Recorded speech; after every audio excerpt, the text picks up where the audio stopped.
Well, we appear to find Rogers here in some attempted brain-bleaching, self-cleansing approach to his existence as he looks to wipe out every possible memory of Swindon's home defeat by Barnet as quickly as possible. And we do advise you, no matter how bad a Swindon performance, the ingestion of cleaning products is not the way to go about your recovery.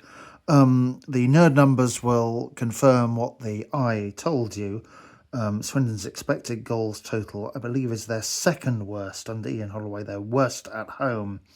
And the only game that, in fact, was more poor than that was the infamous defeat at Valley Parade last season, where Tinmiche Sobowale stood on the ball, Callum Kavanagh scored, and really nothing else of note happened after that. Trying to pick out why this was so bad is obviously the more key question.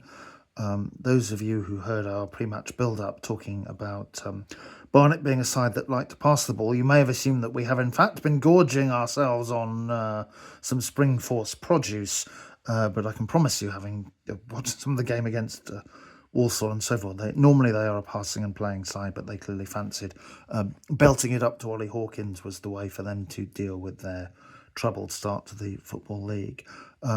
Whether Swindon's players as a new unit are simply too tempted to hit the ball too long in a kind of comfort and safety measure, I don't know if that's possible yet at Oldham at times. That first 20 minutes in particular, they kept regathering the ball and passing and playing and doing really well. They got after Oldham there in a way that they couldn't do to Barnet centre-backs, despite the fact that both teams wanted to pump the ball forward. They did occasionally try different things. They were certainly looking for those long diagonals late in the game, but that didn't really work either.